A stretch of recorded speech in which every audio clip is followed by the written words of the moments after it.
Good day, and welcome to an episode of my reviewer series for civil engineering topics focusing on geotechnical engineering problems. For this episode situation, an anchored sheet pile 10.5 meters high is to retain 7.3 meters deep of soil. The soil has an angle of friction of 31 degrees with a unit weight of 17 kilonewtons per cubic meter. The sheet pile is anchored at a depth of 1.2 meters below the ground surface with center-to-center spacing of exactly 3 meters. With that said, we are to determine the following. Number 1, the total active force acting on the sheet pile per meter width. Number 2, the percentage of the total passive resistance that the wall utilizes. And number 3, the tension experienced by the anchor holding the sheet pile. To start, kumpletuhin muna natin yung mga measurements ng figure. Recalling our previous concepts about earth pressures, active pressure is always on the side of a retaining wall that has the higher soil height. Given na yung height ng active side is 10.5 meters and yung need i-retain ng wall is 7.3 meters, we can say that the height of the soil on the passive side is just 10.5 minus 7.3, which is equal to 3.2 meters. Para naman sa distance ng anchor mula sa passive soil, we just subtract 7.3 with the given distance of 1.2, and that gives us the value of 6.1 meters. Other than that, it is also stated na meron tayong 3 meters na center-to-center spacing ng mga sheet piles. To better visualize this, kung yung figure kanina is side view, here is an illustration naman of the front view kung saan visible yung passive soil. And as you can see here, ito yung mga nakakabit na anchor sa pile walls. Ang sabi kanina, yung center-to-center distance ng mga wall is 3 meters. If that's the case, pwede rin natin i-consider na yung distance ng anchors mula sa isa't isa ay 3 meters din. But for now, ina-neglect muna natin to for the first two questions since as stated, yung hinihinging total active force is per meter width. So recall muna natin.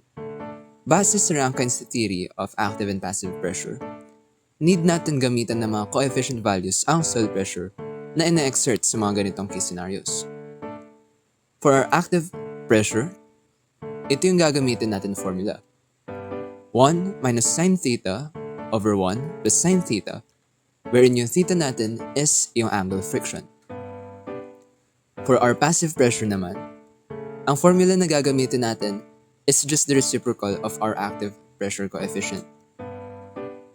Bale, pwede nyo din gawin para mas mabilis i-type sa calculator. 1 divided by active pressure coefficient, then makukuha nyo na rin yung sa passive coefficient. So, plugging in 31 degrees, which is the angle of friction, makukuha na natin yung values para sa pressure coefficients. With that, pwede na natin masagutan ang question number 1. So, alam naman natin lahat ang general formula na force equals pressure times area. For this case, i-multiply lang natin yung pressure coefficient para makuha yung actual active force. So, na-solve na natin kanina yung K. And si P naman stands for the pressure, which is just equal to gamma times H, or the unit weight multiplied by the height of the ground surface from the centroid of the area of application. And of course, A stands for the area we were pertaining to. So plugging in those values, we have K equal to 0.3201, gamma of soil equal to 17 kilonewtons per cubic meter, and yung centroidal height from ground surface naman natin is just the total height, which is 10.5, then divide by 2, since rectangular shape lang naman yung area natin. And lastly, for the area itself, 10.5 times 1 lang siya since yung analysis natin is per meter width lang. So that gives us a value of 299.972 kilonewtons per meter width. Or pwede na rin natin siya isulat this way actually. For number 2, yung iba siguro mapapaisip, but may percentage na involved sa ganitong problem. Hindi ba pwedeng isolve similarly sa active pressure para makuha yung passive force na applied sa sheet pile? The answer is no. Just to briefly explain, kaya siya tinawag na passive is dahil di talaga siya yung mag-exert ng mismong pressure, tulad nung sa active soil. But rather, magre-react lang siya dun sa active load.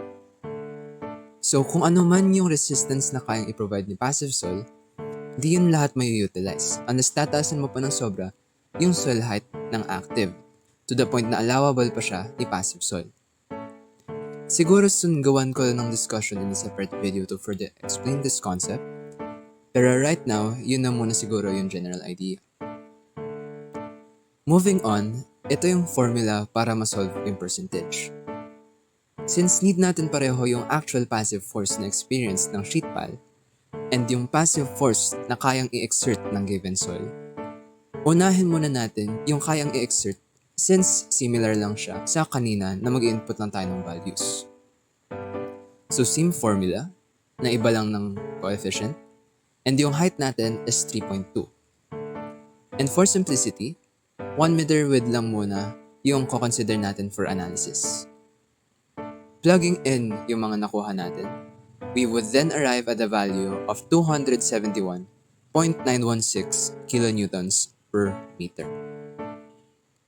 Sa actual passive force naman, gagamitan natin ito ng concept ng force equilibrium. So para lang ma-visualize ng iba, separate muna natin yung strip ng pile wall at yung forces na applied sa kanya. And since ang analysis natin is per meter width, yung i-consider natin na reacting force is 1 meter strip along the anchor spacing. So given the figure, ang hinahanap natin is yung value ni Ft. If magsa-summation of forces along horizontal tayo, dalawa ang maging unknown values natin, which is yung reaction along the anchors, denoted as Fp, at yung reaction ng passive soil, denoted as Fp. Therefore, either need natin maghanap ng isa pang equation para makuha both values, or ibang equation ang kailangan natin gamitin. So check natin. Di naman natin pwede gamitin yung summation of forces along vertical kasi obviously, wala naman tayong vertical forces. Therefore, ang natitirang possible approach natin for this one is pag-take ng moment sa point ng beam, which we will equate to 0. If ganun ang magiging approach natin, di na natin need gamitin yung summation of forces along horizontal kasi one unknown lang yung moment equation natin. Pero paano natin nasabi na yung moment sa point na yun is 0 nga talaga? Sige, i-prove natin. Bale, ang gagawin natin is magme-method of section tayo mula sa upper end ng pile hanggang sa point of location ng anchor. Makikita nyo sa figure na to, meron tayong mga shear forces, pero along this given length, walang kahit anong moment na pwedeng i-resist. Therefore, wala ring moment na ma-experience yung point of location ng anchor. So it is safe to say na pwede natin gamitan ng moment equation equals to 0 dun sa point ng anchor para makuha natin yung value ni Fp. Going back to the previous slide, solving the passive force using the moment equation, makukuha na natin yung value niya, which is 211.317 kilonewtons per meter. And to solve the percent utilized, plug lang natin siya sa equation natin kanina, and we'll get the value of 77.714%. Mukha lang mahaba yung solution kasi dinidiscuss ko siya isa-isa. Pero once you get to be familiar talaga with all of these concepts, basic na lang to sa inyo guys, promise. For our last question, routine muna natin yung necessary values and remove ko lang yung iba para meron pa tayong space. To determine the tension experienced by the anchor, analyze lang natin yung length along this section na naka-highlight sa screen, which is kung saan nakalagay yung strip ng pile wall na sinusuportahan ng anchor. Looking at it at a different perspective, ito yung itsura niya.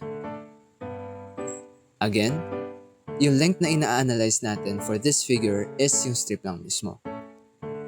I-denote natin yung T as the tension na na-experience ng anchor and yung W naman is yung load due to active soil. And para makuha natin si W, apply lang natin yung force equilibrium from the previous figure, kung saan equivalent siya sa value ni FB. And to get that value of FB, we just subtract the active force of 299.972 kilonewtons per meter sa passive force na 211.317 kilonewtons per meter. That gives us a value of 88.655 kilonewtons per meter. Now, since alam na natin na uniformly spaced by 3 meters ang anchors natin, we can just apply the concept of tributary loading, wherein yung tension experienced is just equal to the uniform loading along the length of the pile distanced from center to center. Solving for the forces along vertical, we would be able to determine the tension experienced by the anchor, which is 265.965 kilonewtons. So there you have it. Our situation 1 is finally solved.